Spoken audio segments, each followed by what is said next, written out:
Selamat sore Bapak-bapak, Ibu-ibu, saudara-saudara sekalian. Selamat datang berbakti pada sore hari ini.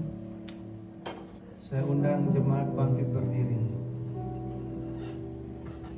Hari ini akan diadakan perjamuan kudus. Biarlah kami fokus melihat keberadaan Tuhan dan keberadaan kami.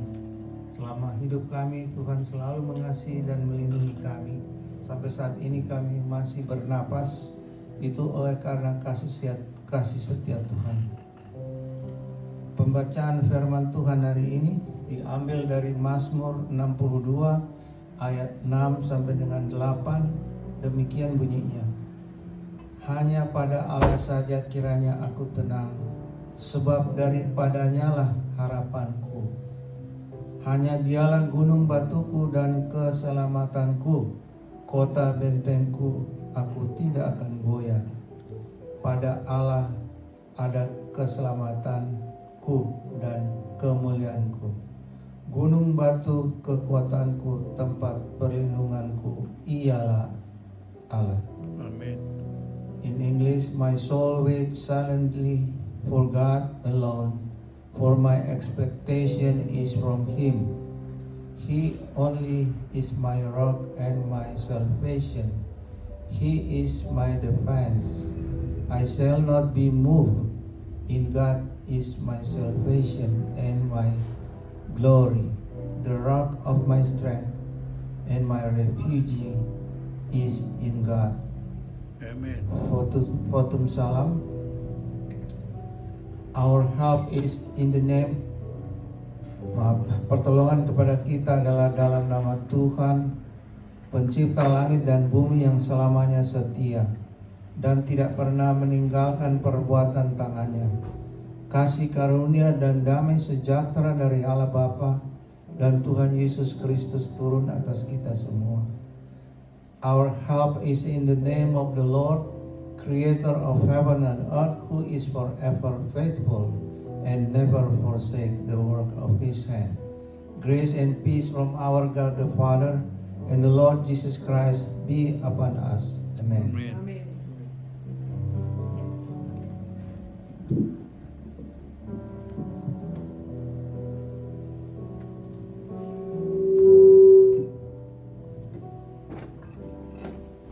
Selamat sore saudara-saudari jemaat sekalian.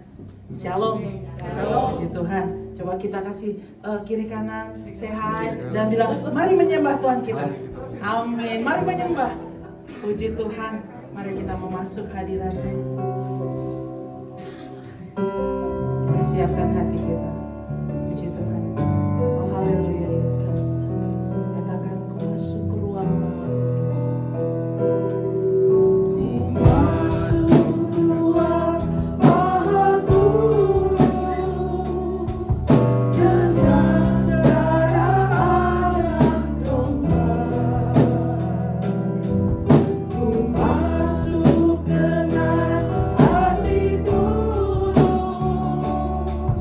Bye.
luar biasa di kehidupan kami.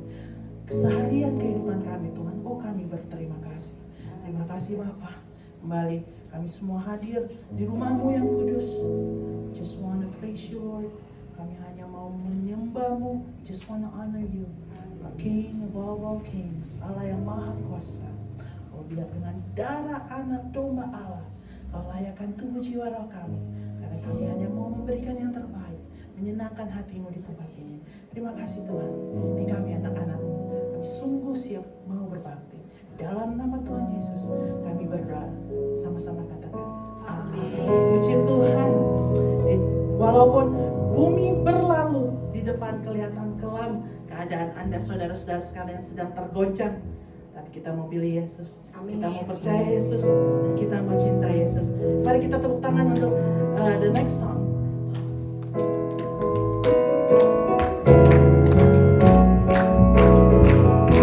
Haleluya.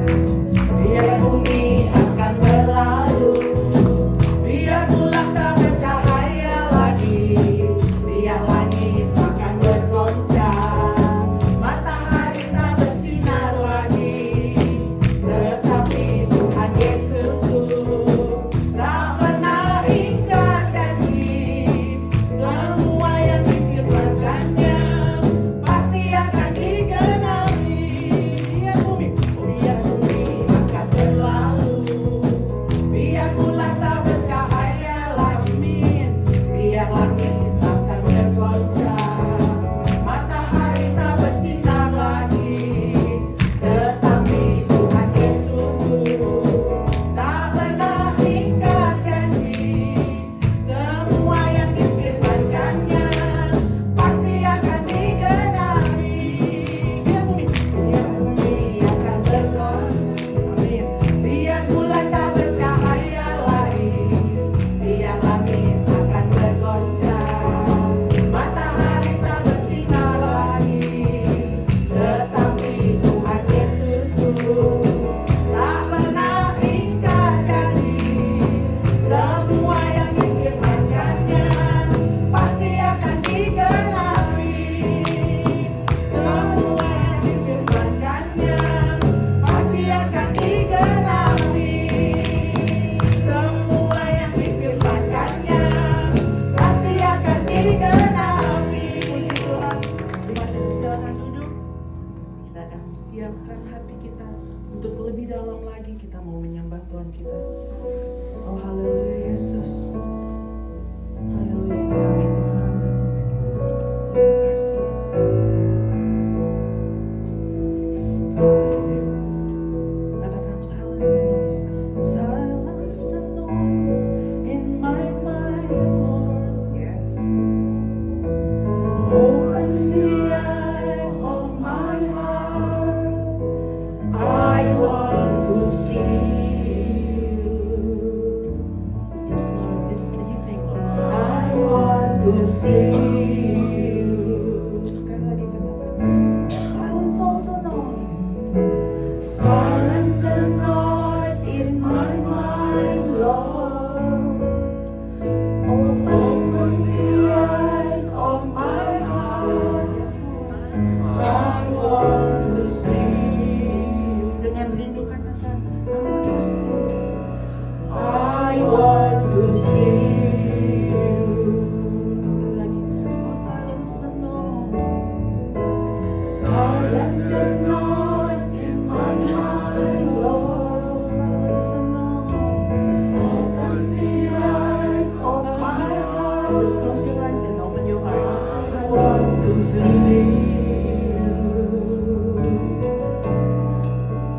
I want to see you. I want to see you. Hallelujah. I want to see you. Haleluya, Dia yang mengatur kehidupan kita. He is in control. Amen. Let us submit to Him. Mari kita mau berserah. Mari kita mau memuliakan nama Tuhan ini di tempat ini. Katakan kemuliaan bagi Allah di tempat yang maha tinggi. Kemuliaan bagi Allah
that His name is greater above all. His name is the greatest, and His name stands above them all.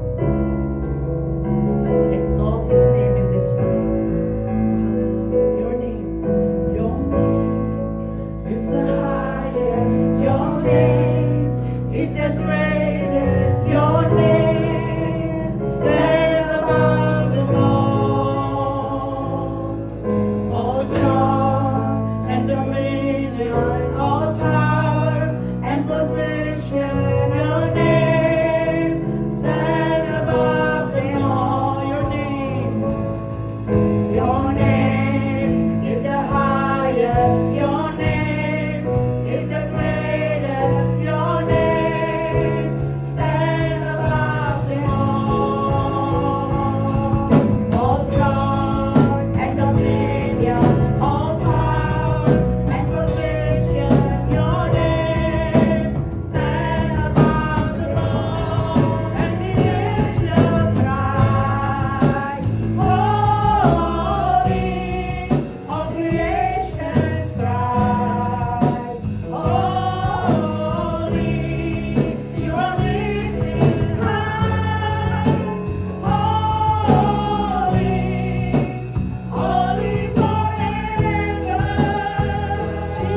hari ini kami boleh menyatakan bahwa kami adalah orang-orang yang benar. Amin. Terima kasih Tuhan kalau hari ini kami masih boleh melayani Engkau di tempat ini. Itu semua karena anugerah, semua karena kasih dan kemurahan dan kebaikan atas hidup kami. Ya. Terima kasih juga Tuhan kalau Kau berikan kesehatan pada kami semua pada hari ini. Terima kasih juga untuk perlindungan penyertaan-Mu sehingga kami terhindar dari segala macam bentuk mara bahaya, malapetaka, bencana juga kecelakaan. Sehingga sore hari ini kami berkumpul di tempat ini. Kami ingin memuji memuliakan nama-Mu. Kami ingin menyembah-Mu Tuhan di dalam roh kami dan kebenaran. Haleluya. Kami ingin memuliakan nama-Mu Tuhan. Haleluya. Dan sebentar kalau kami akan mendengarkan firman-Mu Tuhan, biar kiranya Engkau sendiri yang memakai hamba-Mu yang dengan segala keterbatasan dan kekurangannya untuk bisa menyampaikan kebenaran firman-Mu, untuk bisa menyampaikan isi hati-Mu Tuhan. Kuduskan hamba-Mu, layakan hamba-Mu, untuk hamba boleh menyampaikan firman-Mu pada sore malam hari ini. Udah juga mohon berkat-Mu Tuhan untuk musik leader, singers, main musik, juga pemegang multimedia projector, juga sound system di belakang. Kau balaskan kiranya segala jerilah yang mereka berikan persembahan kepadamu. Ya, apapun apa yang kami naikkan, pujian yang kami naikkan kepadamu sore malam hari ini, itu boleh menjadi upaya yang harum di hadapan-Mu Tuhan. Dan Engkau disenangkan, Engkau dipuaskan Tuhan dengan pujian kami. Terima kasih Tuhan Yesus. Kami juga berdoa untuk mereka yang saat ini masih dalam perjalanan pikiran Engkau yang berkenan menghantar mereka ke tempat ini dengan selamat Tuhan, dan tidak kurang apapun juga. Mereka saat ini sedang tawar hati Tuhan. Mereka saat ini sedang kecewa Tuhan. Mohon Kau lawat mereka Tuhan. Kau jawab segala pergumulan mereka. Kau berperkara dengan mereka Tuhan, agar mereka boleh kembali Tuhan menyadari bahwa kekecewaan itu tidak ada gunanya Tuhan. Dan mereka boleh belajar sesuatu Tuhan. Dan mereka boleh menjadi orang-orang yang benar-benar Tuhan tahu akan kebenaran firman-Mu. Dan Kau juga yang melawat mereka Tuhan satu persatu. Amin. Kami berdoa juga untuk mereka yang sedang sakit Tuhan, Kau juga jamah Tuhan. Kau lawat mereka, Kau sembuhkan mereka Tuhan. Terima kasih Tuhan. Kami serahkan jam kebaktian kami dari pertengahan hingga akhir ke dalam tangan-Mu, di dalam nama Tuhan Yesus. Kami berdoa ucap syukur. Semua yang percaya katakan amin. Shalom saudara-saudara sekalian.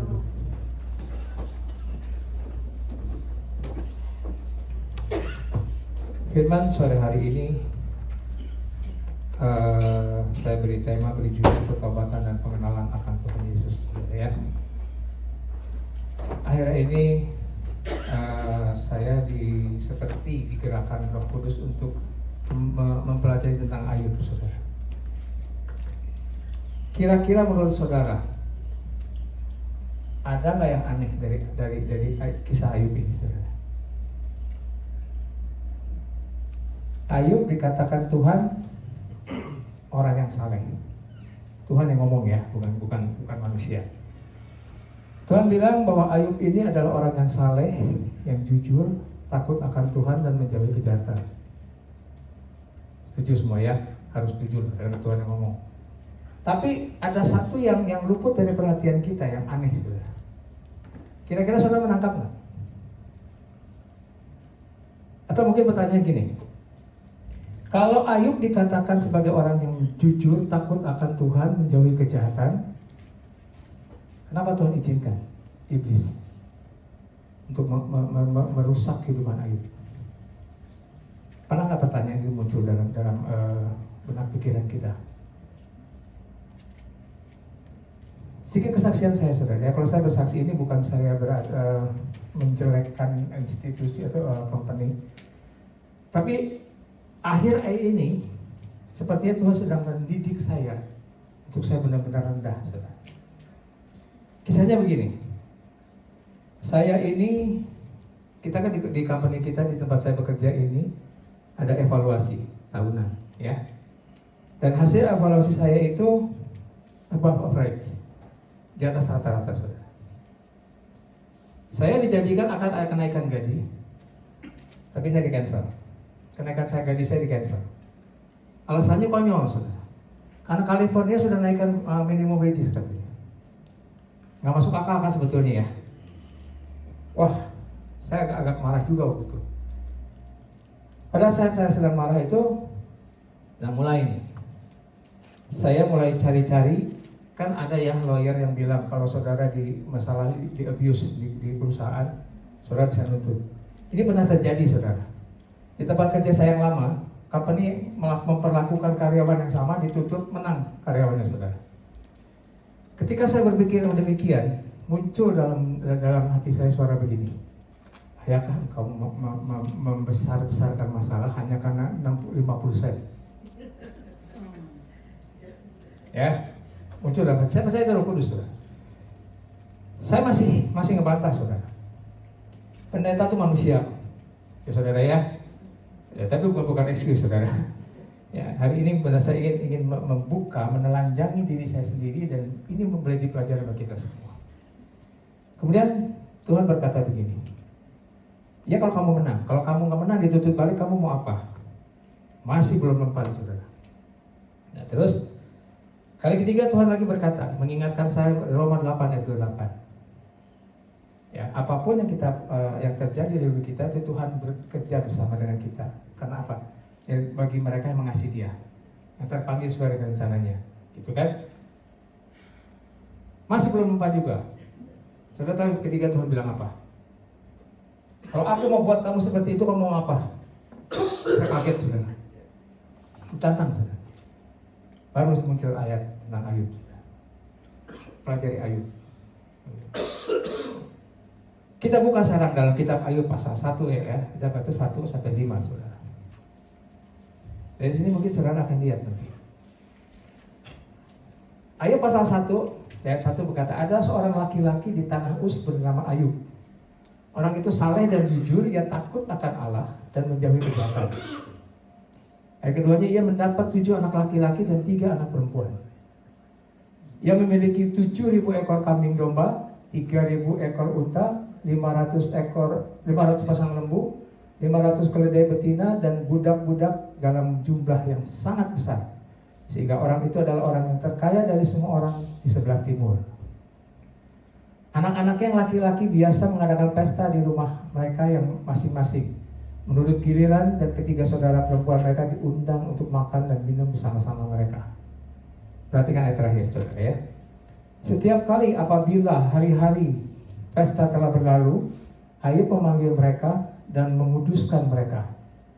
Keesokan harinya pagi-pagi berbangunlah Ayub, ia mempersembahkan korban bakaran sebanyak jumlah mereka sekalian. Sebab pikirnya, mungkin anak-anakku sudah berbuat dosa dan telah mengutuki Allah di dalam hati. Demikianlah dilakukan Ayub senantiasa. Menangkapkan sesuatu dari dalam ayat ini, saudara.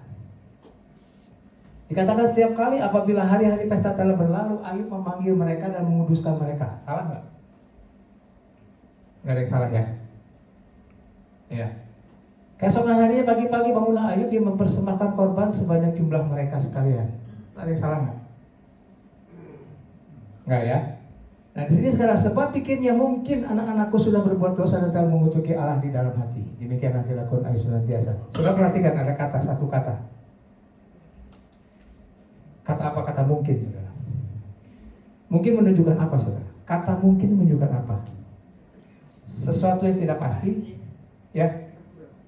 Yang kedua apa? Sesuatu yang belum kita ketahui. Betul? Kalau dengan lihat kata ini, saudara, kira-kira apa yang tersimbol dalam pikiran kita? Kalau Ayub berkata mungkin anak-anakku sudah berbuat dosa dan telah mengutuki Allah dalam hati. Apakah Ayub mengontrol anak-anaknya dengan benar? Saya kaget, saudara, ketika Tuhan bukakan ini, saya kaget, saudara. Hati-hati kepada kita yang punya anak-anak masih remaja saat ini. Ada banyak penyesatan, ada banyak ajaran-ajaran yang benar-benar bisa menyesatkan mereka. Kalau kita tidak mengontrol mereka, kita tidak memperhatikan mereka dengan baik, jangan kaget suatu saat mereka akan hilang dari hadapan kita, saudara, dari hadapan Tuhan. Karena apa? Saya pernah dengar kesaksian dari seorang pengerja, seorang petinggi gereja setan, saudara. Mereka mengincar anak-anak, saudara. Mereka tidak mengincar kita yang sudah tua. Mereka mengincar anak-anak. dengan berbagai macam ayat, berbagai macam mereka pakai firman Tuhan, saudara. Tapi firman Tuhan itu mereka balik. Saya kan sering dengar ya, saudara ya. Ada di YouTube itu ada seorang pendeta yang jadi mualaf. Ya. Apa yang dia katakan untuk menarik orang sama-sama untuk menjadi mualaf. Dia cuma simpel bilang begini. Alkitab melarang orang Kristen makan babi. Setuju nggak? Perjanjian lama iya. Betul? Orang Islam melarang umatnya makan babi. Pertanyaannya, kenapa orang Kristen makan babi? Bukankah orang Kristen melanggar firman Tuhan? Orang Kristen munafik semua. Kita orang Islam ini yang benar. Saya bayangin saudara. Kalau saudara tidak tahu firman Tuhan, saudara dan saya tidak mengenal firman Tuhan, kepengaruh nggak? Ini pendeta yang ngomong soalnya saudara. Dia bilang gini, kenapa saya berpindah agama dari Kristen menjadi Islam? Karena saya menemukan kebenaran di dalam Quran. Perhatikan saudara, hati-hati saudara. Dan ini kalau ini dicekokin ke anak-anak kita, apa yang akan terjadi? Doa seorang tua. Saya melihat bahwa Ayub adalah orang yang bertanggung jawab sebagai ayah. Ya, bertanggung jawab dalam apa? Dalam dia memperdamaikan anak-anaknya dengan Allah. Ya, saya pakai semua setuju ya. Ayub benar-benar menjadi orang yang bertanggung jawab.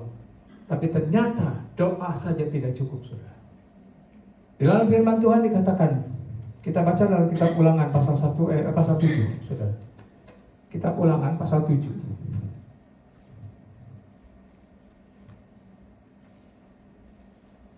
Nah, dikatakan di situ, apabila Tuhan Allahmu telah membawa engkau ke dalam negeri di kemana engkau masuk untuk mendudukinya, dan Ia telah menghalau banyak bangsa dari depanmu, yakni orang Het, orang Gikasi, orang Amori, orang Kanaan, orang Peris, orang Hewi, dan orang Yebus. 7 bangsa yang lebih banyak dan lebih kuat daripadamu. Dan Tuhan Allahmu telah menyerahkan mereka kepadamu sehingga engkau memukul mereka kalah. Maka haruslah engkau menumpas mereka sama sekali. Janganlah engkau mengadakan perjanjian dengan mereka dan janganlah engkau mengasihani mereka. Selanjutnya, janganlah engkau mengawin dengan mereka. Anak perempuan janganlah kau berikan kepada anak laki-laki mereka, ataupun anak perempuan mereka jangan kau ambil bagi anakmu laki-laki. Sebab mereka akan membuat anakmu laki-laki menyimpang daripadaku, sehingga mereka beribadah kepada Allah lain. Maka murka Tuhan akan bangkit terhadap kamu, dan Ia akan memunahkan engkau dengan segera. Selanjutnya, tetapi beginilah kamu lakukan terhadap mereka. Mezbah-mezbah mereka haruslah kau robohkan. Tugu-tugu berhala mereka harus kamu remukkan. Tiang-tiang berhala mereka kamu hancurkan, dan patung-patung mereka kamu bakar habis. Sebab engkaulah umat yang kudus bagi Tuhan Allahmu. Engkaulah yang dipilih Tuhan Allahmu dari segala bangsa di atas muka bumi untuk menjadi umat kesayangannya. Bukan karena lebih banyak jumlahmu daripada bangsa manapun, maka hati Tuhan terpikat olehmu dan memilih kamu. Bukankah kamu ini yang paling kecil dari segala bangsa? Tetapi karena Tuhan mengasihi kamu dan memegang sumpahnya yang telah diikrarkannya kepada nenek moyangmu, maka Tuhan telah membawa kamu keluar dengan tangan yang kuat dan menebus engkau dari rumah perbudakan, dari tangan Firaun, Raja Mesir. Saudara, kalau kita baca di ayat selanjutnya, saudara, di sini dikatakan, hendaklah engkau mengajarkan Taurat siang dan malam, pada waktu berdiri, pada waktu duduk. Saudara, ayat ini berarti apa? Apakah kita harus mengkhotbahi anak-anak kita setiap hari? Betul? Apakah kita harus mengingatkan mereka terus untuk lebih mendengarkan firman Tuhan, lebih taat pada firman Tuhan? Betul, saudara. Itu harus kita lakukan kepada anak-anak kita. Kita harus mengajarkan mereka firman Tuhan yang benar, dengan tepat, saudara. Tapi yang lebih penting lagi apa, saudara? Bagaimana mereka melihat kita sebagai orang tua? Kita bisa mengajarkan firman Tuhan kepada anak-anak. Kalau kita sendiri tidak bisa mempraktekkan firman Tuhan dalam hidup kita kepada mereka, menunjukkan firman Tuhan lewat perbuatan kita, kira-kira mereka akan melihat apa? Mereka bilang munafik. Saya dengar saudara, ada seorang anak ya. Kalau anak orang tuanya berdiri bersaksi di depan mimbar, anak ini bersama bilang begini. Dia bergumam sendiri tapi saya dengar. Munafik lah. Di rumah beda sama di depan di gereja. Pendeta saya nih, pendeta saya dulu saudara ya. Sekarang jadi pendeta besar. Orang tuanya keras saudara, seorang pendeta yang keras. Ya. Betul-betul dia taat sama firman Tuhan. Dia praktekkan firman Tuhan benar-benar kita bilang anak harus dipukul, bahkan dia pukul benar saudara. Anaknya berkata apa? Bapak gua tuh jangan dipercaya. Anak temannya nanya kenapa? Di depan gereja di mimbar dia kelihatan seperti malaikat. Di luar di rumah lampir dia bilang. Sadis katanya. Bayangkan saudara. Ya. Akhir-akhir ini banyak ajaran-ajaran sesat yang bisa menyesat dengan mudah menyesatkan anak-anak kita saudara. Itu yang harus kita perhatikan dari pelajaran tentang Ayub hari ini. Nah sekarang gini, kalau Ayub harus mengajarkan firman Tuhan kepada anak-anaknya, berarti apa? Ayub harus kenal Tuhan dong, betul nggak? Kira-kira saudara Ayub kenal Tuhan nggak?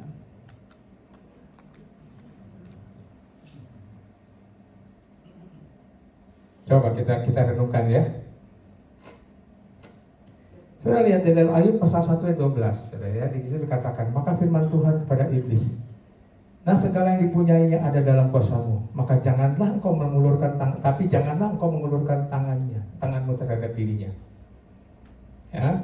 Bahkan kali kedua ketika iblis datang kepada Tuhan dan meminta izin untuk menggasak Ayub untuk kedua kalinya, apa yang Tuhan Allah katakan? Tuhan tidak berkata no, cukup. Tuhan berkata apa? Maka firman Tuhan kepada iblis, nah ia ada dalam kuasamu, hanya sayangkan nyawanya. Kira-kira Tuhan berkata kepada Tuhan kasih proteksi ini kepada Ayub apa kepada keluarganya, semua keluarganya? Hanya Ayub. Itu sebabnya ketika Tuhan buka pagar pelindungan terhadap Ayub, habis dalam sekejap. Anaknya, kami, hartanya, segala macamnya habis. Cuma Ayub seorang yang selamat. Kenapa ini bisa terjadi saudara? Miris ya saudara ya. Seorang yang saleh, yang jujur, takut akan Tuhan, menjauhi kejahatan. Dan Tuhan begitu puji, begitu Tuhan bangga atas Ayub. Bisa terjadi seperti ini. Ayat ini saudara ya, kalau dipakai oleh orang-orang seberang saudara, lihat, Allahnya orang Kristen kecil nggak? Lihat, Allahnya orang Kristen itu pembohong bukan? Orang udah takut akan Tuhan masih kurang, masih juga disikat habis. Kira-kira orang yang tidak mengerti firman Tuhan saudara dan saya, bisa terpengaruh kan? Ya buat apa jadi Kristen? Tuhannya kejam. Ayat yang sering dipakai oleh orang-orang seberang kita, saudara sepupu kita untuk menjatuhkan orang Kristen apa? Ketika Tuhan Yesus berkata kepada seorang janda, tidak patut memberikan makanan untuk anak-anak, yang diberikan pada anak dan diberikan pada anjing. Bayangkan saudara, kalau saudara yang anjing saudara, seperti apa rasanya? Ya. Tapi sebetulnya ayatnya tidak berarti demikian, bukan? Kalau kita mengenal firman Tuhan, kita mengerti firman Tuhan, ayat itu tidak berarti demikian. Nah kemudian saudara, seperti kembali pada pertanyaan tadi saudara, bagaimana Ayub bisa mengajarkan firman Tuhan pada anak-anak kalau Ayub sendiri tidak mengenal firman Tuhan? Setuju nggak kalau saya katakan Ayub tidak mengenal firman Tuhan? Tidak kenal Tuhan, maksudnya bukan tidak kenal firman. Setuju nggak? Baca pasal 42 ayat 5 saudara. Ya, kita baca kitab Ayub pasal 42 ayat 5. Di situ dikatakan dengan jelas, ini waktu Allah mendatangi Ayub saudara ya. Hanya dari kata orang saja aku mendengar tentang engkau, tetapi sekarang mataku sendiri memandang engkau. Kaget ya saudara? Saya kaget saudara. Ternyata saleh, takut akan Tuhan, menjauhi kejahatan, itu nggak cukup saudara. Yang Tuhan mau apa? kita mengenal Dia, mengenal pribadinya dengan benar, saudara. Ya, nah,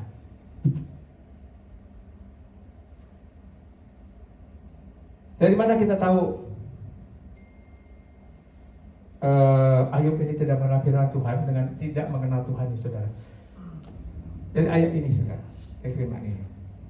Ayub cuma mengatakan. Jadi selama ini, saudara, ini peringatan buat kita semua, saudara dan saya yang diizinkan Tuhan mendengar firman sore hari ini. Setiap kita, saudara, banyak orang kan, kenapa sekarang banyak orang Kristen yang tidak bisa menjadi tidak bisa istilahnya, tidak bisa menjadi contoh, tidak bisa menjadi teladan, tidak hidup kekristenannya itu dari dulu sampai sekarang itu masih sama-sama aja, saudara. Rajin ke gereja, rajin baca firman Tuhan, sama seperti Ayub, ya, berusaha untuk hidup jujur banyak, saudara. Kenapa? Karena seringkali orang Kristen tidak mau belajar firman Tuhan. Orang Kristen tidak mau mendalami firman Tuhan. Mereka cukup dengar, oh kata pendeta Anu, kata Pak Ben, Tuhan ini begini. Kata Pak David, Tuhan bilang begini. Kata Pak Dani Alexander, Tuhan itu begini. Kata Pak Yonas, Tuhan itu begini. Oh cukup, kira-kira saya tahu. Ya, kita tahu firman Tuhan. Semua pendeta nggak ada ngajarin yang aneh-aneh, yang sesat, benar nggak, saudara ya? Tapi bagaimana, saudara? Nah, sikap hati kita, kalau kita mengenal Tuhan dengan benar, ya, akan terlihat ketika kita berhadapan dengan masalah. Setuju nggak? Sekalipun dia hamba Tuhan, saudara, sekalipun dia mungkin bisa berkarunia lidah, bisa bernubuat, saudara, tidak jamin dia kenal Tuhan, saudara. Saya bersyukur, saudara, Tuhan ajar saya seperti ini. Karena ternyata saya sendiri belum kenal Tuhan dengan benar, saudara. Itu sebabnya saya marah. Di mana praktek kita harus mengasihi? Saya sama tidak mengasihi. Satu hal lagi, saudara. Ya. Apa yang harus dilakukan ketika kita dia berhadapan pada masalah, saudara? Saat ini, saudara, ada firman Tuhan berkata, bagaimana sih kita untuk bisa menjadi orang-orang yang kenal Tuhan, saudara? Lewat apa? Dua hal yang harus kita lakukan, saudara. Sangkal diri, ikut salib. Dua ayat yang tidak asing, saudara ya. Sangkal diri kita semua tahu lah. Sangkal diri itu apa? Sangkal diri itu adalah kita mengalahkan, bahkan kalau harusnya mematikan setiap kelemahan, setiap perdagingan kita, keinginan daging kita, apapun bentuknya. Ya, itu akan ada ayatnya. Nah sekarang bagaimana kita mematikan keinginan daging, saudara? Bagaimana kita bisa mematikan keinginan daging kita, saudara? Firman Tuhan berkata, hiduplah di dalam roh. Ya. Berapa banyak kita yang mengaku bahwa di dalam kita, di dalam hati kita ada Roh Kudus? Coba. Saya ingin sore malam hari ini kita sama-sama merenungkan firman Tuhan, sama-sama berpikir tentang firman Tuhan, saudara ya. Berapa banyak dari kita yang merasa bahwa di dalam diri kita ada Roh Kudus? Saya yakin semua merasa ya, di dalam kita ada Roh Kudus. Betul? Nah, tapi kenapa kita selalu kalah, saudara? Ketika kita ada orang memfitnah kita, ketika ada orang mengata-ngatai kita di depan orang banyak, mempermalukan kita, ketika ada orang merendahkan kita, kita masih marah. Roh Kudus kemana, saudara? Simpel pertanyaannya, betul? Kalau di dalam kita ada Roh Kudus, kenapa kita masih bisa marah? Pun ketika kita dihadapkan pada satu sakit penyakit, ya, atau masalah-masalah lain, saudara, di situ sikap kita akan kelihatan. Kalau orang yang benar-benar mengenal Tuhan, dia tidak akan marah. Ya. Yang terjadi dengan diri Ayub. Pertama kali ketika iblis menghancurkan anaknya dan seluruh harta bendanya, Ayub cuma bilang berapa? Dengan telanjang aku keluar dari rahim ibuku, dengan telanjang pula aku masuk ke dalamnya. Wow. Hebat ya. Tapi iblis itu licik, saudara. Iblis itu benar-benar tahu gimana untuk menjatuhkan orang, saudara. Itu sebabnya kali kedua, saudara. Apa yang terjadi? Mulai iblis bermain-main dengan tubuhnya. Saya bisa bayangkan, saudara, bagaimana rasanya gatal di dalam Ayub sampai kalau dia bisa harus menggaruk tubuhnya dengan beling, pecahan kaca. Betapa sudah hancur tubuhnya, saudara. Ya, saya bisa bayangkan, saudara. Dan kalau menurut ceritanya itu tubuhnya Ayub itu bau, saudara. Saudara pernah datang melihat orang yang benar-benar tubuhnya dipenuhi luka, koreng, saudara. Yang korengan bernanah, saudara. Baunya apa, saudara? Amis, saudara. Benar-benar mengerikan. Makanya istri Ayub bilang apa? Sudahlah, kutuki Tuhan Allahmu dan matilah. Itu bukan karena istrinya jahat, saudara, tapi karena istrinya tidak tahan melihat penderitaan Ayub suaminya, orang yang dikasihinya. Lebih kamu mati daripada kamu menderita seperti ini. Apa yang dibayangkan, saudara? Ayub masih bertahan? Masih, saudara. Luar biasa Ayub ini, benar-benar luar biasa, saudara. Makanya ditulis dalam Alkitab. Tapi Ayub mulai marah, mulai ngomel ketika apa? Kalau saudara baca di ayat dan dalam kitab Ayub selengkapnya, saudara ya. Lewat apa saudara Ayub mulai marah? Bahkan dia mengutuki hari kelahiran. Lebih baik aku nggak lahir dah daripada aku mengalami begini. Tuhan Allah itu kejam, saudara Bapakku. Kalau Tuhan Allah memang kalau aku salah, tunjukin salahnya di mana. Begitu kan? Kasarnya seperti itu bahasa saya ini. Karena apa, saudara? Ketika harga dirinya disinggung, percaya nggak? Ketika sahabat-sahabat Ayub datang, dalam mereka berdiam diri, Ayub nggak ngomong apa-apa. Tapi ketika mereka bersuara, jangan-jangan kamu salah, kamu berdosa, minta ampun sama Tuhan. Nggak mungkin Allah tuh buat begini kalau kamu nggak punya salah. Harga dirinya tersinggung, saudara. Di situ dia marah, saudara. Ya. Nah kemudian apa? Itu sebabnya, saudara. Ketika Ayub disadarkan Tuhan, berhadapan. Tuh, apa yang Tuhan lakukan pada Ayub? Setelah Ayub marah-marah demikian, apa yang Tuhan lakukan? Apa Tuhan datang, Ayub, sorry ya, aku harus berbuat ini. Karena iblis mendakwa kamu. Iblis ingin menampilkan ya lus kepala Ayub. Begitu? Tidak, saudara. Apa yang Tuhan Allah lakukan pada Ayub? Hai Ayub, sini, berperkaralah kamu dengan aku. Bersikaplah kau sebagai laki-laki. Kita berhadapan muka. Luar biasa, saudara, ditantang, saudara. Kalau saudara dan saya jadi Ayub, saudara, ditantang begitu, kira-kira bagaimana, saudara? Jelas saya nggak salah. Betul? Jelas saya sudah melakukan firman Tuhan. Istilahnya begitu kan? Tuhan tantang, saudara.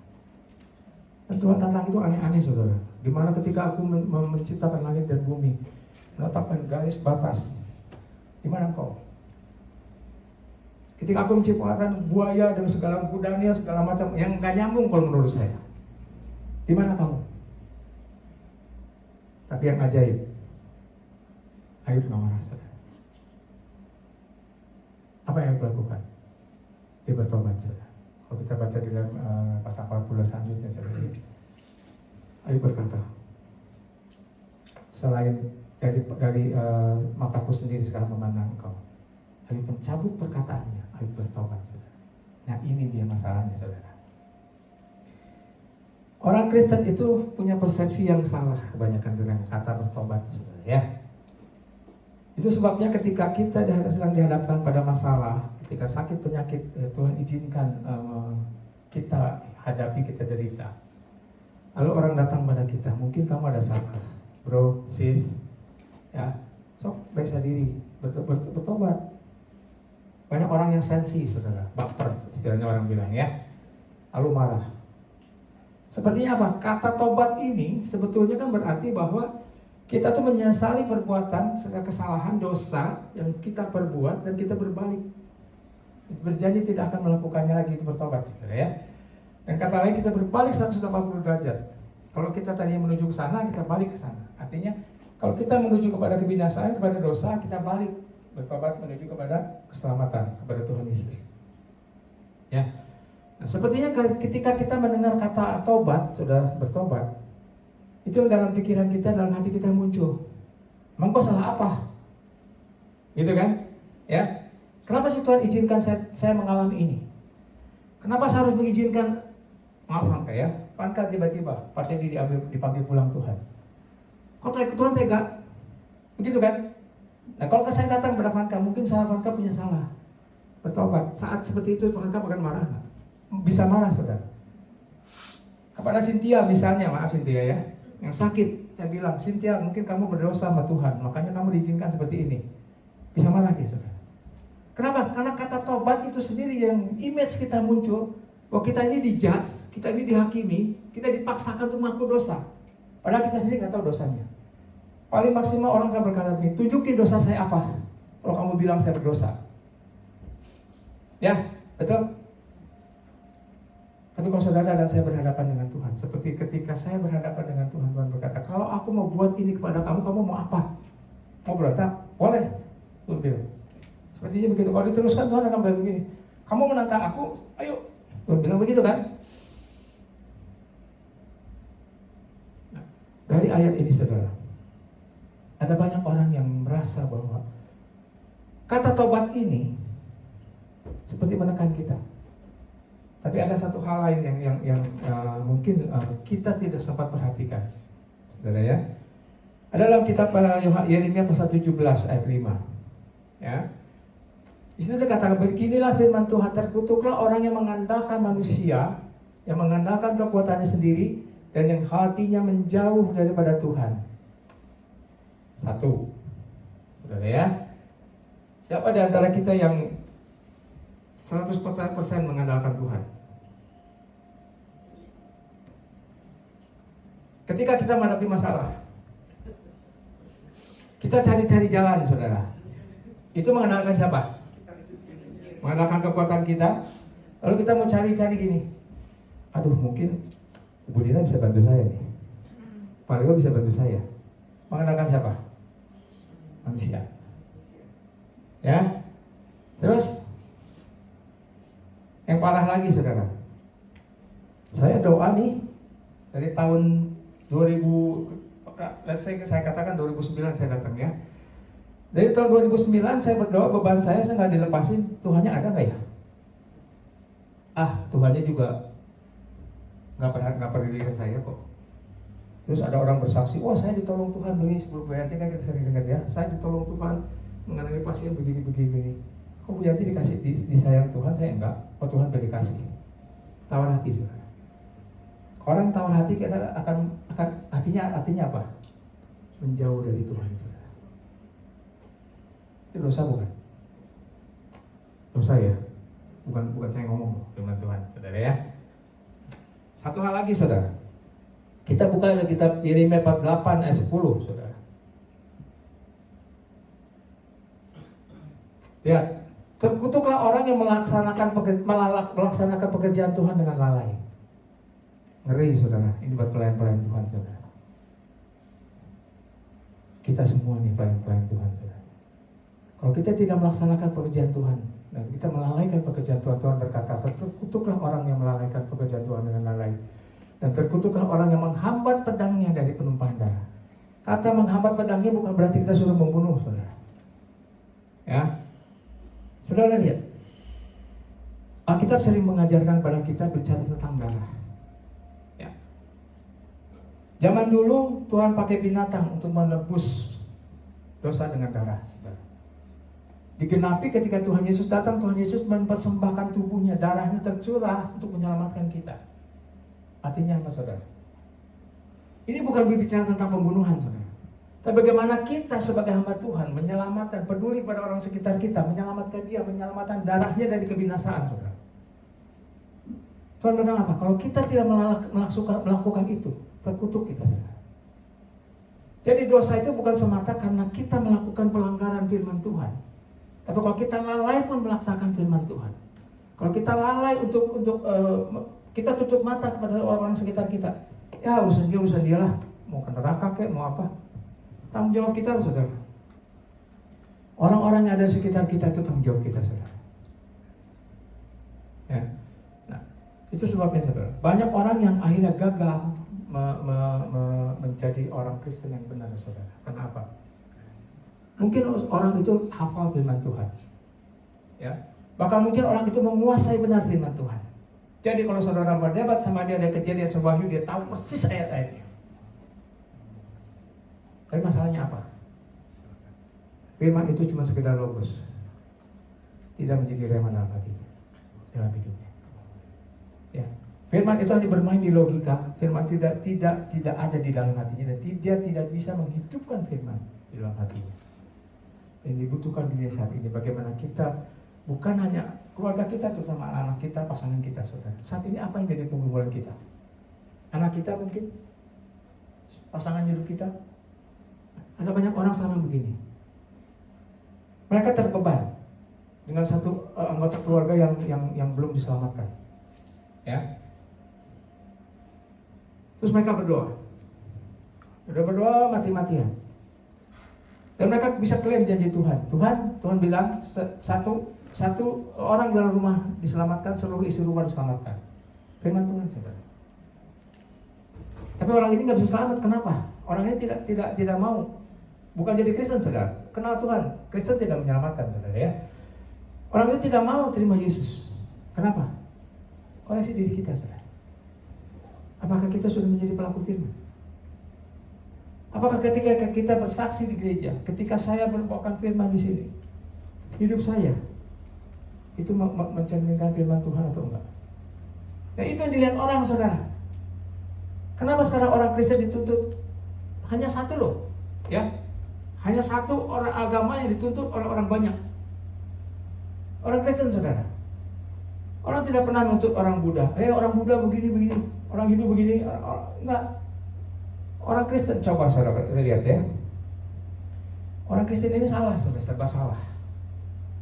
Ya. Kita berbuat tidak baik, orang bilang begini. Namanya Kristen, katanya kasih, diajarkan Tuhan Yesus kasih. Kok kelakuannya kayak gini? Mana kasih? Tapi ketika kita berbuat kasih, Tuhan bilang, orang-orang seberang sana bilang apa? Pencitraan. Supaya orang kita semuanya masuk Kristen. Pencitraan. Kenapa saudara orang Kristen dibuka? Ketika orang Buddha buka lapak, saudara, ya, untuk membantu orang-orang miskin. Mereka datang berbondong-bondong makan segala macam. Ada yang ngomong begitu? Semua pengen kita jadi pemeluk agama Buddha? Enggak. Tapi kenapa ketika orang Kristen berbuat seperti itu, lalu dibilang dicap bahwa kita ini akan mengkristenisasi? Sekarang di Indonesia marak, saudara, ya. Gereja yang sudah berdiri pun diambrukin, saudara. Kami mayoritas tidak menyukai ada gereja di sini. Dan pemerintah diam. Kenapa sih bisa terjadi seperti itu? Karena memang Tuhan mau kita mengalami seperti itu, saudara. Ketika kita menghadapi masalah, kita mungkin dihadapkan pada Tuhan satu penyakit yang berat, saudara, yang membuat kita putus asa. Tuhan mau apa sebenarnya? Tuhan mau kita mengenal Dia. Tuhan mau kita bertobat. Bertobat dalam hal apa? Kita tidak pernah lepas dari salah, ya, dari perkataan mungkin. Mungkin saudara ada yang bertanya begini, Pak, kalau firman Tuhan bilang begitu, berarti kita nggak boleh pakai otak kita dong? Ya kita nyerah aja sama Tuhan, ngalir aja sama Tuhan. Benar nggak seperti itu, saudara? Enggak. Kita ini bukan robot, saudara. Kita ini manusia. Kita ini diberi kebebasan oleh Tuhan untuk berpikir, diberi otak, kita diberi tenaga, diberi otot untuk bertindak, saudara. Cuma masalahnya adalah begini, ketika kita dalam masalah, ya, ada orang berkata, Pak, di sana ada ini, ada orang yang bisa begini misalnya, atau ada orang yang bisa mengobati penyakit Bapak misalnya. Saya akan bertanya sama Tuhan. Seharusnya kita bertanya, Tuhan, ini ada masukan begini nih, boleh nggak saya lakuin? Beda ya, saudara, kita ngalir aja gitu, hanyut kemana aja gitu kan. Beda kan? Kalau Tuhan bilang, kita mungkin nggak akan dengar suara Tuhan, ya. Nggak semua orang bisa dengar suara Tuhan. Kita bisa bilang, Tuhan, kalau memang ini dari Tuhan, Tuhan lancarkan jalannya. Kalau bukan, tutup. Aja. Gampang kan? Kenapa kita kita repot, saudara. Ya. Nah.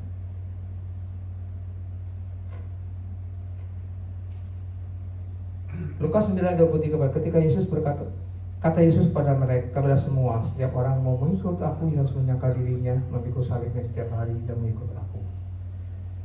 Saya sudah bilang, menyangkal diri tadi adalah mematikan kedagingan kita. Memikul salib. Nah, salib itu adalah sesuatu yang Tuhan izinkan kita ada di dalam, harus kita pikul ada di pundak kita. Ya, itu bukan karena kesalahan atau satu yang Tuhan izinkan, yang bukan karena kita punya salah, saudara, ya. Seperti misalnya Ibu Sintia sakit saat ini, ya, itu belum tentu karena kesalahan. Cancer itu bisa karena turunan, saudara. Ya, itu bisa karena turunan. Itu kan masa kita mengutuki orang tua kita sih? Ujung-ujungnya kita nggak nyalain Tuhan. Kenapa Tuhan buat saya lahir dari jinnya cancer, misalnya begitu. Ya. Tapi itu adalah salib kita.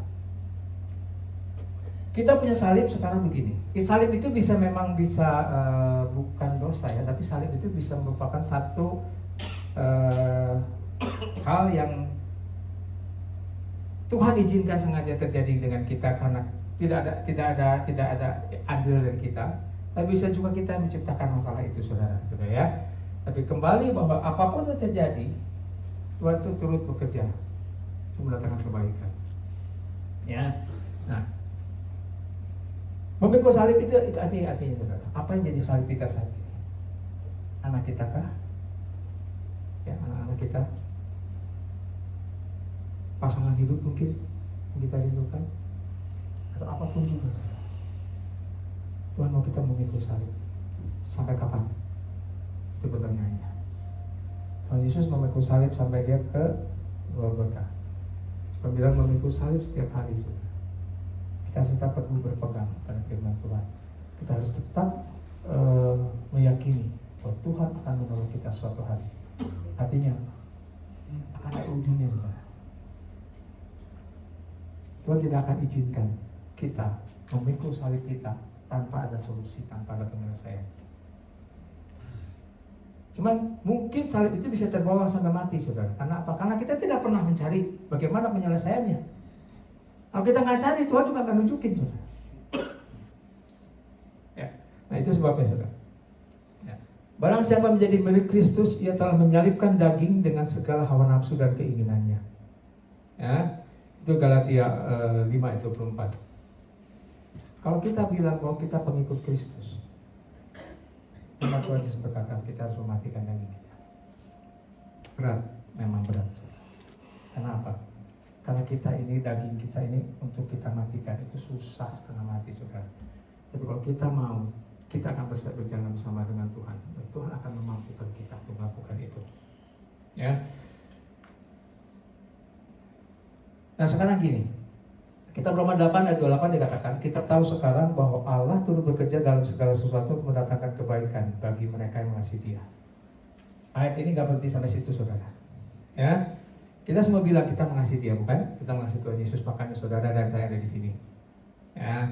Nah, selanjutnya apa? Yaitu bagi mereka yang terpanggil sesuai dengan rencana Allah. Nah, sekarang tahu nggak rencana Tuhan buat kita apa, saudara?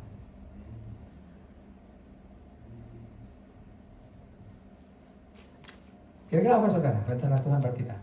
Nah, kalau kita nggak tahu rencana Tuhan, saudara, bagaimana kita bisa melakukan firman Tuhan? Kita akan merasa bahwa firman Tuhan bullshit. Tuhan cuma sayang sama orang-orang tertentu, sama saya enggak. Gitu kan? Kita ini semua terpanggil sesuai dengan rencana Allah. Setuju? Amin. Amin ya. Tapi rencana Tuhan itu apa? Saudara, ketika Tuhan Allah menciptakan Adam dan Hawa, sempurna enggak? Sempurna kan? Ya, nah, kenapa Adam dan Hawa ternyata akhirnya bisa jatuh? Kalau namanya sempurna bisa jatuh. Orang jadi nyalain apa? Ya salahnya Tuhan lah taruh pohon pengetahuan baik dan jahat di tengah taman. Coba kalau nggak ada pohon itu, aman. Orang nyalainnya begitu kan? Tapi kenapa? Tuhan izinkan pohon itu ada di sana. Kenapa? Kamu mau mengikuti keinginan daging atau kamu keinginan Tuhan atau mengikuti keinginan daging kamu?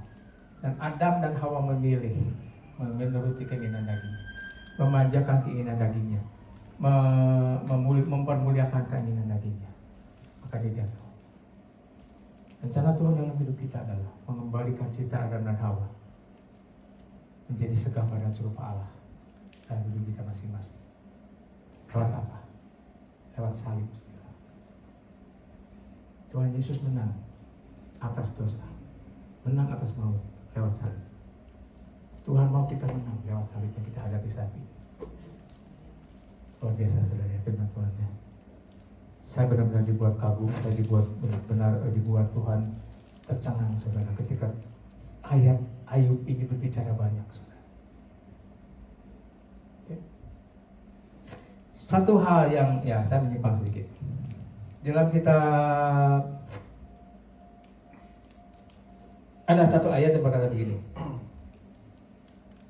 Janganlah saudara-saudara kekasih, janganlah kamu sendiri menuntut pembalasan, tapi berilah tempat kepada murka Allah, sebab ada tertulis, pembalasan adalah Aku, kata Tuhan. Akulah yang berhak menuntut pembalasan. Roma 12 ayat 19. Saudara pernah berpikir kenapa Tuhan keluarkan ayat perintah seperti ini? Saudara-saudara kekasih, janganlah kamu sendiri menuntut pembalasan, tetapi berilah tempat kepada murka Allah, sebab Allah tertulis pembalasan adalah Aku. Akulah yang berhak menuntut pembalasan, firman Tuhan. Ayat ini juga yang diingatkan Tuhan kepada saya. Kenapa Tuhan bikin ayat seperti ini, bikin ketentuan, bikin hukum seperti ini? Jawabannya simpel saudara. Karena Tuhan mau tidak mau kita berbuat dosa. Waduh Pak, dosa yang mana? Dosa yang bagaimana? Saudara, kalau kita menuntut pembalasan, ketika orang menyakiti kita, memfitnah kita, menjelek-jelekan kita, dan pokoknya yang jelek-jelek tentang kita saudara, apa yang ada muncul dalam hati kita? Kita ingin balas, betul? Bahkan kalau bisa kita ingin membinasakan dia, betul? Ya. Pembalasan yang kita lakukan itu berdasarkan emosi saudara. Firman Tuhan berkata, amarah manusia tidak mengerjakan kebenaran di hadapan Allah. Itu saudara. Intinya bahwa Tuhan itu tidak menghindarkan kita dari dosa. Itu sebabnya Tuhan bilang, serahin ke aku. Biar aku yang membalas. Nah, masalahnya apa? Kita sering bilang begini. Ketika kita berusaha, kita bilang, Tuhan saya serahin nih, orang ini begini sama saya sakit. Terus kita lihat kan, kira-kira Tuhan buat apa nih? Apa dia pulang ketabrak mobil, lagi nyebrang jalan ketabrak mobil, atau tiba-tiba dia kena kanker, atau dia tiba-tiba kena stroke? Itu sudah dosa saudara. Kita berpikir yang jahat tentang orang, sedangkan kita tidak tahu persis kenapa orang itu berbuat itu pada kita. Apa ada yang tahu persis saudara? Ketika orang memfitnah kita, ada yang tahu persis kenapa orang itu berbuat begitu sama kita? Kita nggak pernah. Kita cuma bisa nebak. Oh mungkin dia iri hati. Oh mungkin dia benci atau mungkin apa. Ya. Tapi Tuhan, ketika Tuhan membalaskan, itu Tuhan membalaskannya dengan kasih. Kalaupun Tuhan itu membuat dia misalnya benar seperti kita lihat, terkena kanker, terkena kecelakaan atau segala macam. Tapi ujungnya apa? Supaya orang ini bertobat. Itu misinya Tuhan. Itu Tuhan bilang, pembalasan adalah aku yang berhak untuk pembalasan. Ya bukan serta-merta Tuhan bikin ayat ini bahwa Tuhan mau kita disakitin. Enggak, saudara. Ya. Kuncinya apa? Mengucap syukur dalam segala sesuatu. Karena itulah dikehendak Tuhan di dalam Yesus Kristus bagi kita semua. Kita harus mengucap syukur. Apapun yang sedang kita hadapi saat ini, ucapan syukur itu merupakan senjata. Dimana artinya apa? Kenapa saya katakan senjata? Karena dengan begitu saudara, iblis tidak bisa berbuat apa sama kita. Percaya nggak? Ketika kita dihadapkan satu masalah yang berat, kita bisa mengucap syukur. Berarti apa? Kita mempercayakan hidup kita sepenuhnya kepada Tuhan. Bahwa Tuhan itu tidak akan berbuat sesuatu yang buruk terhadap kita. Rancangan Tuhan adalah rancangan damai sejahtera.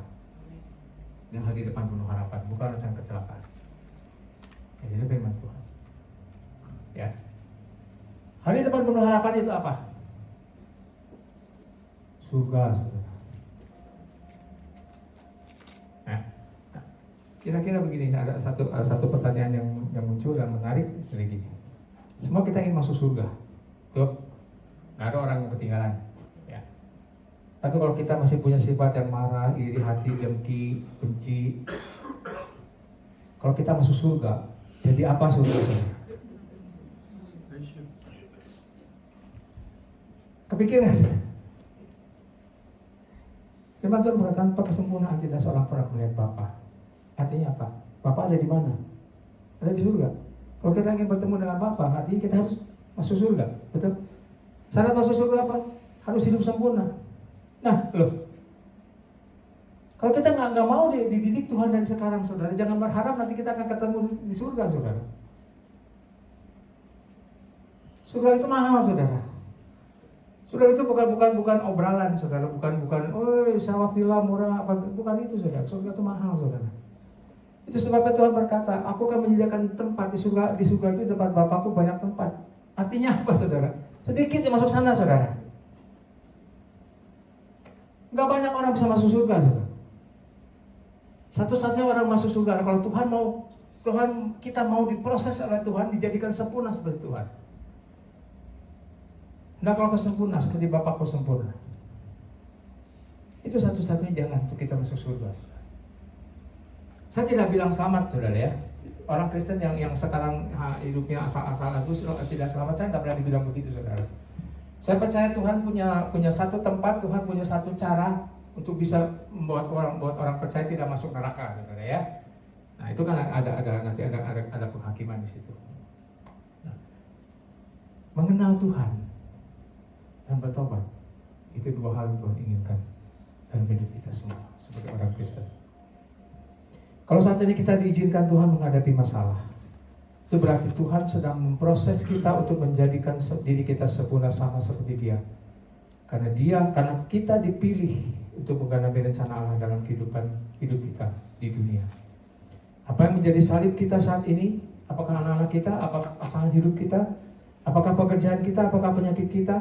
Atau apapun juga, satu hal yang harus kita tahu, kita harus menang. Ya, dengan cara bertobat, merendahkan diri di hadapan Allah, dan kenali pribadinya dengan benar, sampai bisa merasakan apa yang dirasakan Tuhan. Kalau saudara sampai bisa merasakan, aduh aku salah, aku buat ini salah, jadi kita bisa merasakan, melihat bahwa Tuhan berduka, itu tanda kita mengenal Tuhan.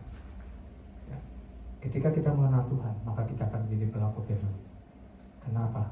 Ketika kita mengenal hatinya Tuhan, kita mengenal pribadinya Tuhan, tidak mudah kita untuk berbuat dosa.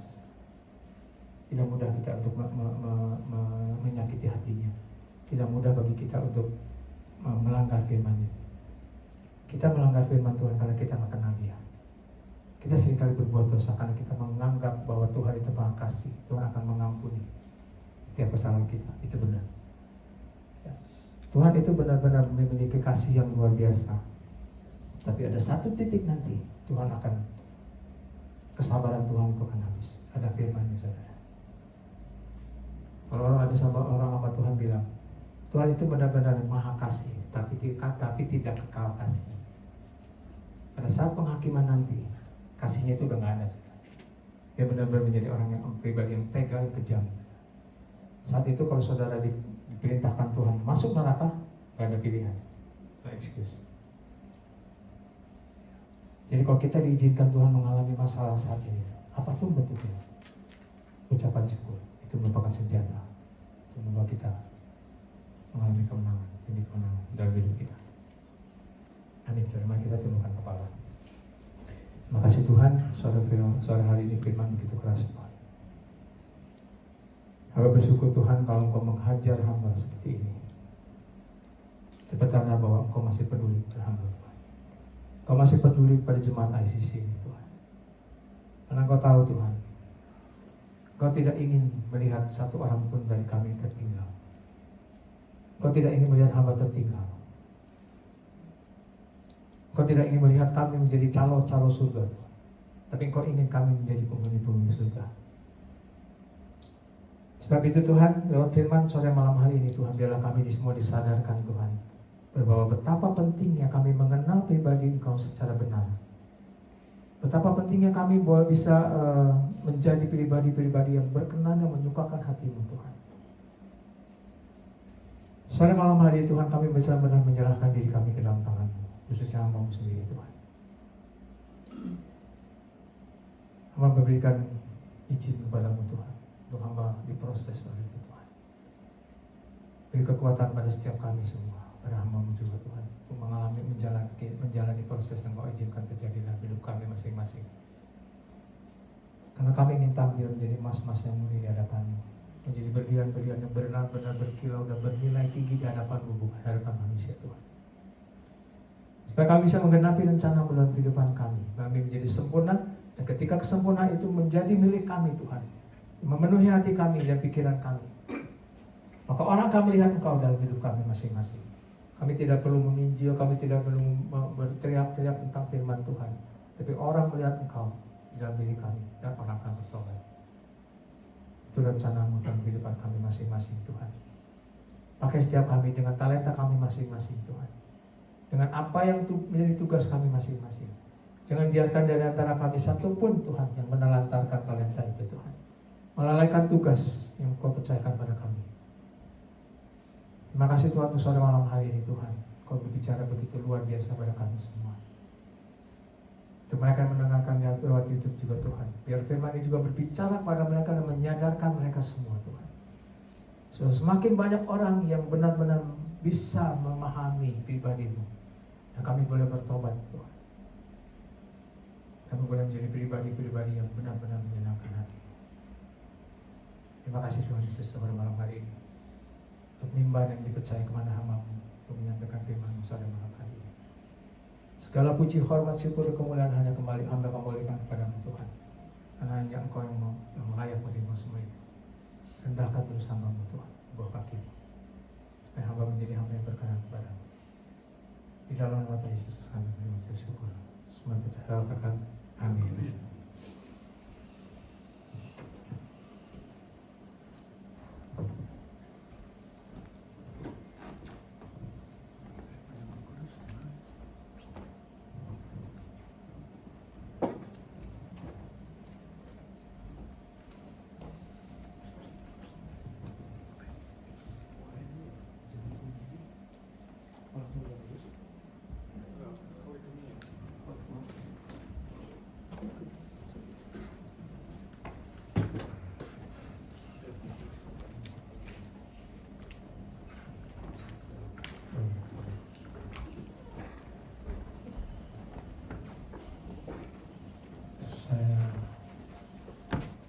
Setelah ini mungkin saudara boleh berdoa kepada Tuhan masing-masing supaya benar-benar ketika roti dan anggur masuk ke dalam tubuh kita, menyatu dengan diri kita, kita bisa benar-benar mempunyai kuasa untuk mengubah hidup kita masing-masing. Saya akan bacakan ayat dalam 1 Korintus 10 ayat 16 berkata demikian. Bukankah cawan ucapan syukur yang atasnya kita ucapkan syukur adalah persekutuan dengan darah Kristus? Bukankah roti kita pecah-pecahkan adalah persekutuan dengan tubuh Kristus? Maka ambillah.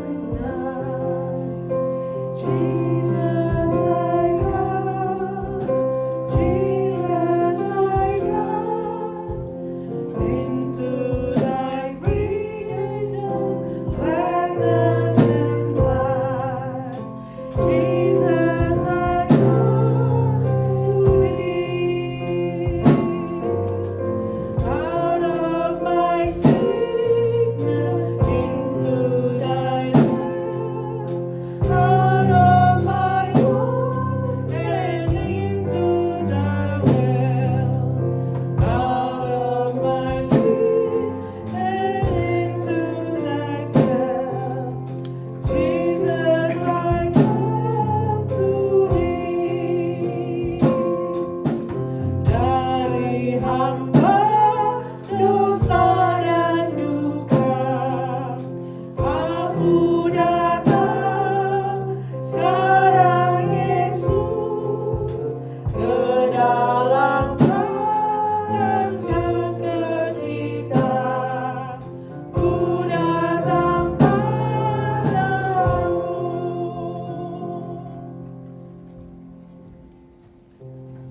Sudah dapat semua?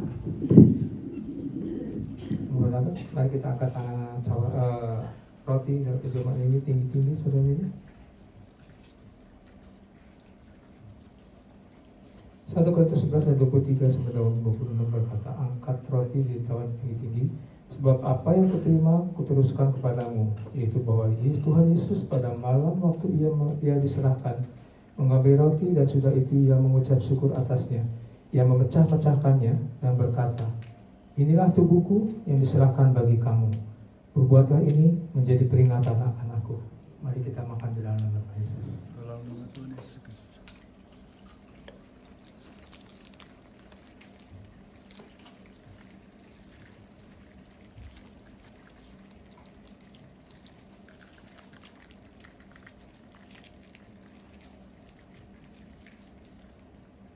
Mari kita angkat cawan kita tinggi-tinggi tangan kanan, saudara ya. Demikian juga ia mengambil cawan sesudah makan, lalu ia berkata, cawan ini adalah perjanjian baru yang dimeteraikan oleh darahku. Berbuatlah ini menjadi setiap kali kamu minumnya menjadi peringatan akan aku. Mari kita minum dalam nama Yesus. Dalam nama Tuhan Yesus Kristus.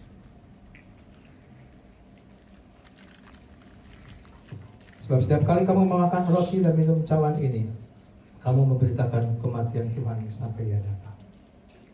Perjamuan kudus adalah satu hal yang penting, yang sakral. Dalam perjamuan kudus ini, kita harus menyadari ada tubuh dan darah Yesus di dalam yang masuk dalam tubuh kita. Kita harus menjadi orang-orang yang bisa menyaksikan akan kematian Tuhan di kayu salib. Perjamuan kudus bukan merupakan sekedar ritual, bukan sekedar merupakan kebiasaan tradisi, tapi benar-benar kita harus memaknai semuanya. Mari kita tundukkan kepala. Terima kasih Tuhan, kalau Kau izinkan sore malam hari ini kami menikmati tubuh dan darah-Mu ini Tuhan.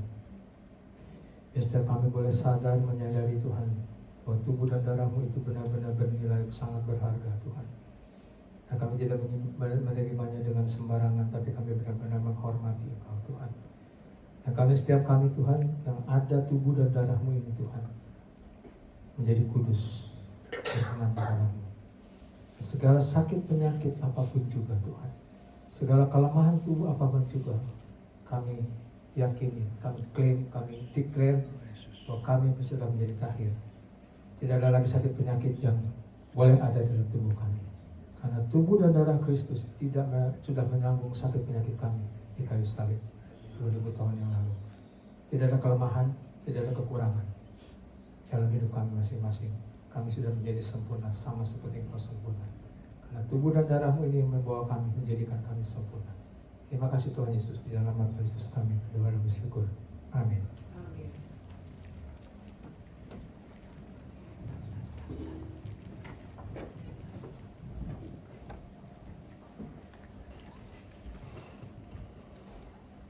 Tibalah saatnya kami akan mengucapkan bersama-sama pengakuan iman rasuli. Mari kita mulai. I believe in God the Father Almighty, creator of heaven and earth. I believe in Jesus Christ, His only Son, our Lord. He was conceived by the power of the Holy Spirit and born of Mary. He suffered under Pontius Pilate, was crucified, died, and was buried. He descended to the dead. On the third day He rose again. He ascended into heaven and is seated at the right hand of the Father.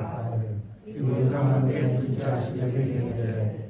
I believe in the Holy Spirit, the Holy Universal Church, the communion of the saints, the forgiveness of sins, the resurrection of the body, and life everlasting. Amen.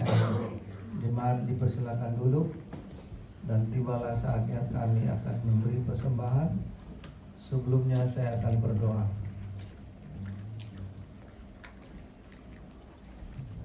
Terima kasih Bapa untuk firman Tuhan pada hari ini. Tuhan mengingatkan kami untuk melakukan firman Tuhan dengan fokus melihat akan bagaimana Tuhan sudah datang ke dunia menjadi manusia, disiksa, dihina, bahkan dibunuh, tetapi Tuhan tetap mengasihi kami semua orang berdosa. Terima kasih untuk contoh yang baik yang kami harus teladani Memang secara manusia sulit ya Tuhan. Kalau orang memfitnah, orang mencaci maki, orang berbuat jahat, pikiran kami selalu jahat, ingin selalu membalas. Tapi hari ini firman Tuhan menegur kami dengan keras. Biarlah kami dapat melakukannya dengan pertolongan-Mu saja. Tuhan, hari ini kami akan memberi persembahan. Biarlah kami memberi dengan sukacita, dan biarlah persembahan ini dapat digunakan gereja untuk kesaksian dan untuk kemuliaan nama-Mu saja. Terima kasih Bapa, kami siap memberi dalam nama Yesus. Amin.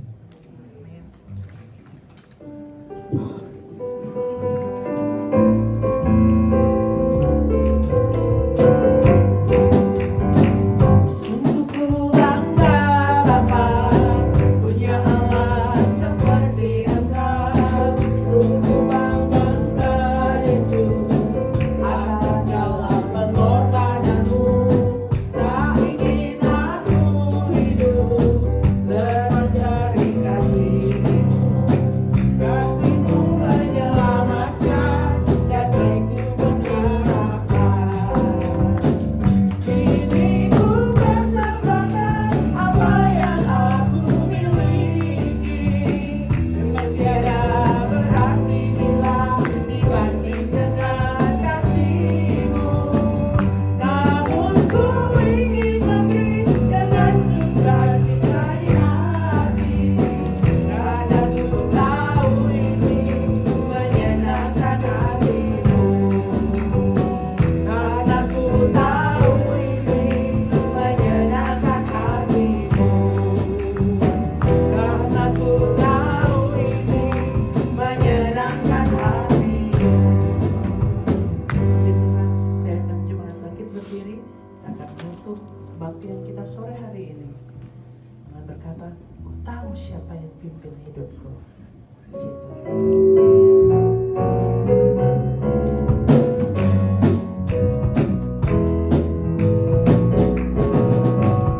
Tahu siapa yang pimpin hari depan hidupku. Semuanya oleh Tuhan lagi harus sempurna. Dengan kasih gelombang dalam jalan hidupku. Ku bersandar pada Tuhan, serahkan semua. I know who holds the future. I know who holds the future, and I know who holds my hand. With God things don't just happen, everything by His plan. So as I face tomorrow with His problem large and small, I'll trust the God of miracles with in my all. I trust the God of miracles into in my all. I'll trust the God of miracles into in my all.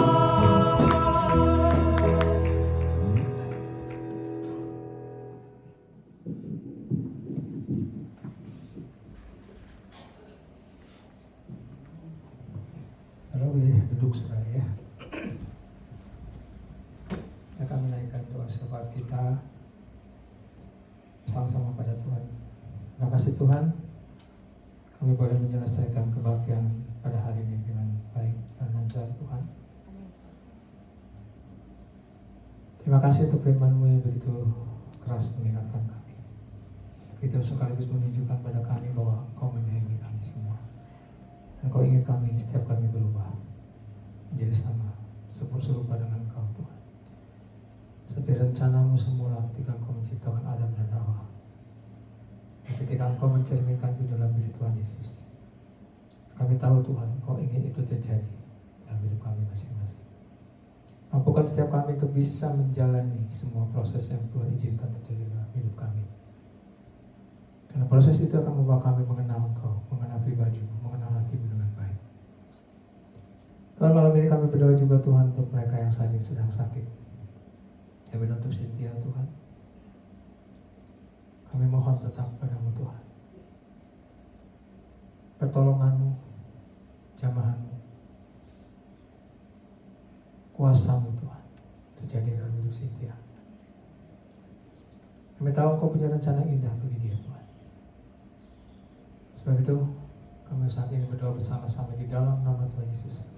Kami mencabut setiap sel-sel kanker yang ada di dalam diri Cynthia.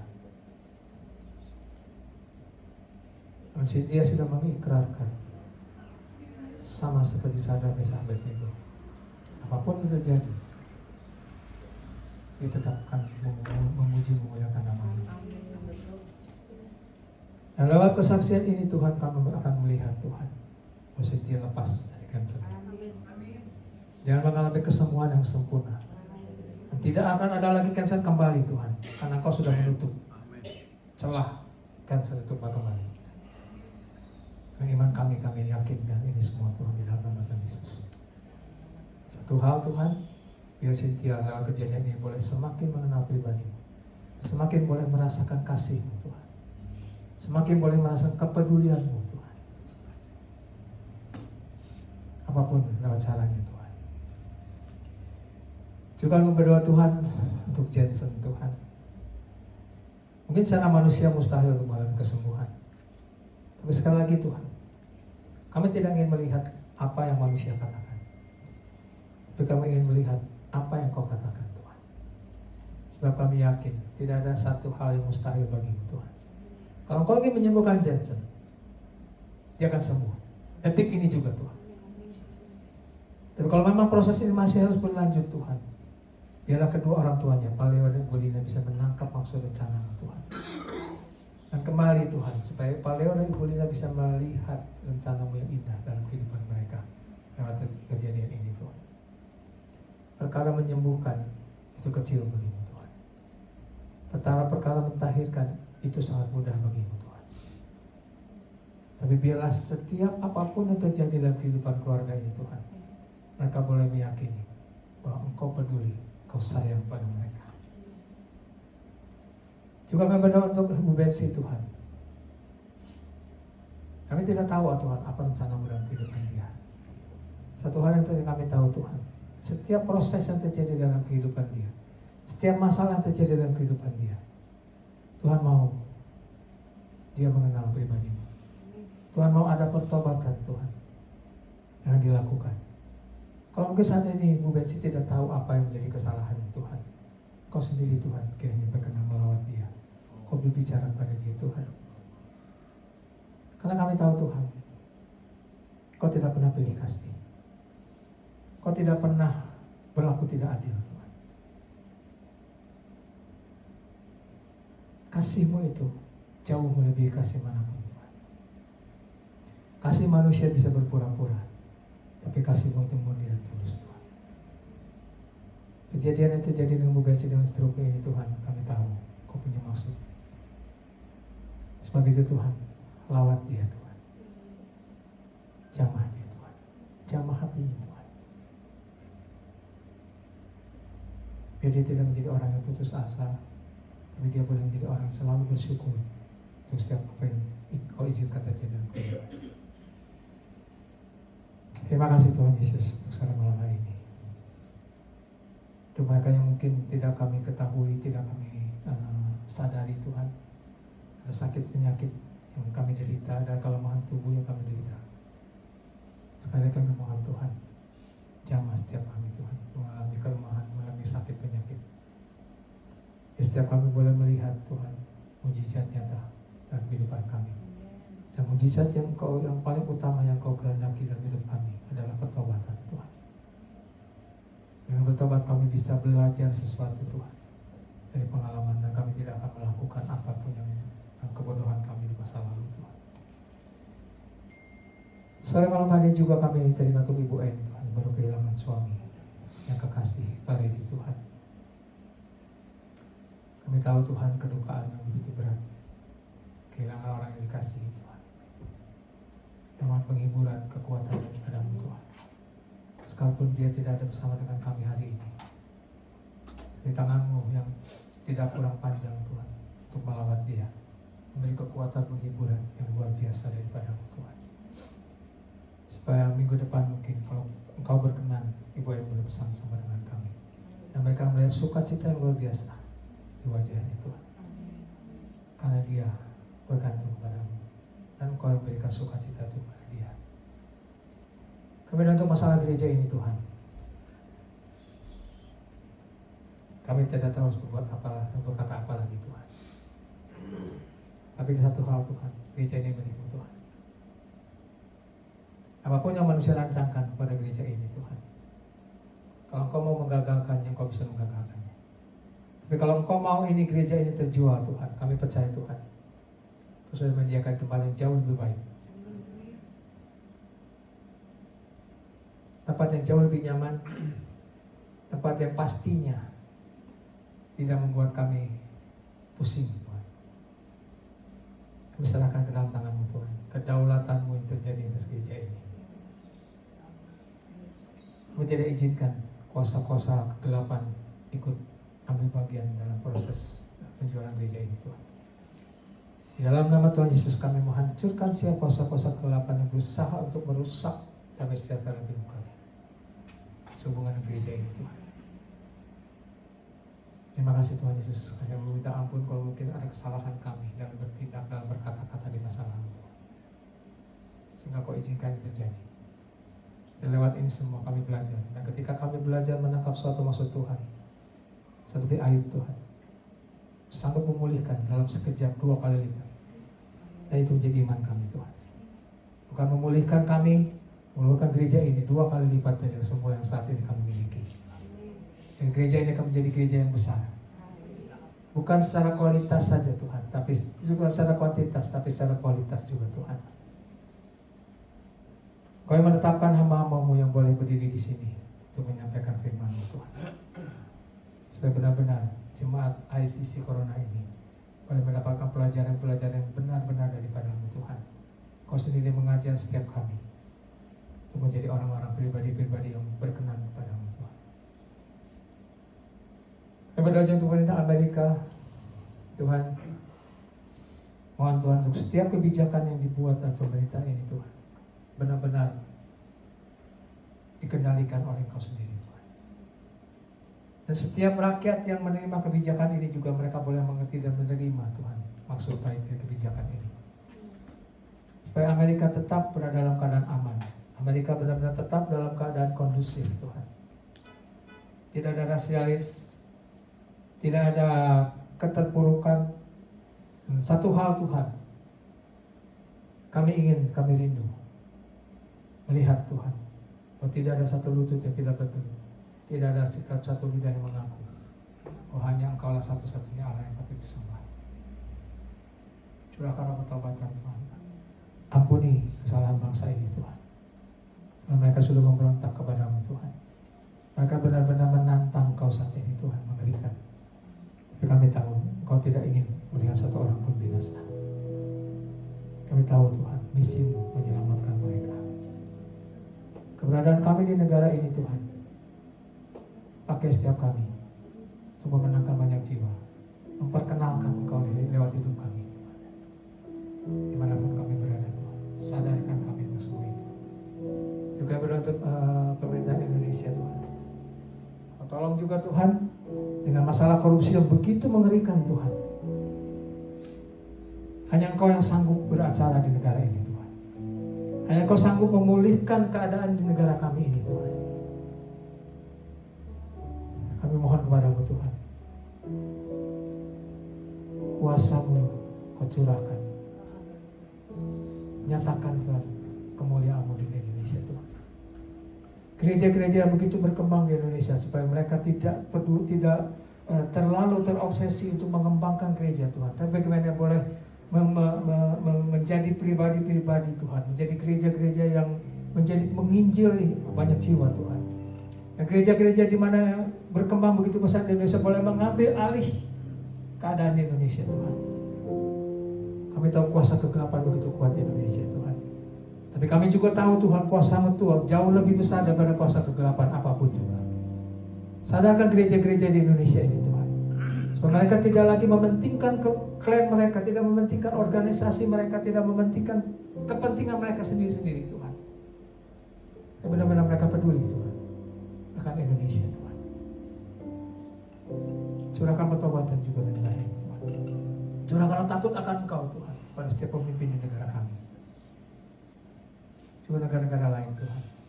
Kami mohon Tuhan, Kau jangan beracara dalam setiap negara-negara, supaya benar-benar tercipta kedamaian.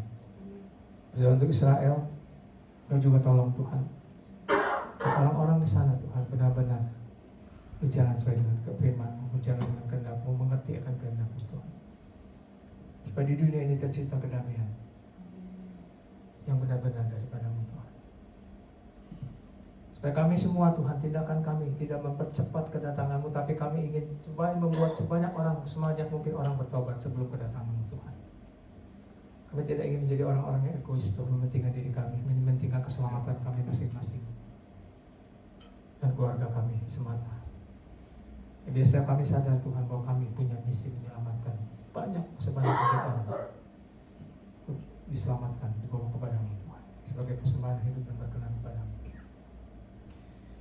Terima kasih Tuhan untuk sore malam hari ini Tuhan. Berdoa untuk perjalanan Pastor David kembali nanti ke Amerika Tuhan. Juga perjalanan Ibu Ati Karajen, Keke serta Alphonse. Kami serahkan mereka semua ke dalam tangan-Mu Tuhan. Ya, ada perlindungan dari Yang Maha Tinggi. Pasukan malaikat-Mu berjaga senantiasa mengawal mereka. Tidak ada kuasa-kuasa kegelapan yang boleh menyentuh tubuh mereka, merusak dan sejahtera hati mereka. Engkau yang akan memberikan awak pesawat cuaca yang terbaik, supaya mereka boleh tiba dengan selamat di negara ini, di Amerika ini Tuhan, dan dengan sukacita, dengan kesaksian yang hidup yang boleh mereka bagikan nanti Tuhan. Terima kasih Tuhan Yesus. Kembali Tuhan, kami serahkan kehidupan kami ke dalam tangan-Mu, biar akhirnya Engkau yang menuntun langkah kami Tuhan, memegang tangan kami, dan jangan pernah Kau lepaskan pegangan tangan-Mu atas kami Tuhan, supaya kami tidak menyimpang dari jalan-Mu Tuhan, tapi kami fokus mata kami hanya tertuju kepada-Mu, dan kami boleh menjadi orang-orang yang menang, orang-orang yang boleh menjadi hamba-hamba yang setia, yang berkenan kepada-Mu.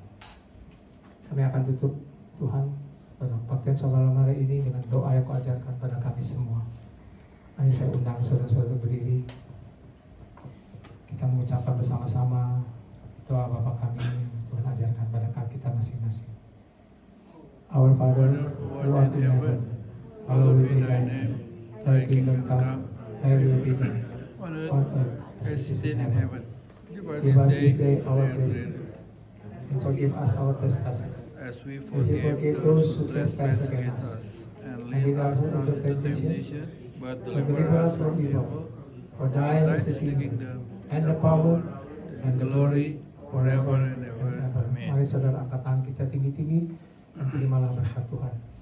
Kiranya berkat yang luar biasa dari Allah Bapa, kasih yang begitu melimpah dari Tuhan Yesus Kristus, dan persekutuan yang manis bersama dengan Roh Kudus beserta dengan kita, dan senantiasa ada meliputi kita dari sekarang sampai selama-lamanya, bahkan sampai kita berjumpa muka dengan Tuhan Yesus di awan yang permai. Semua yang percaya katakan amin.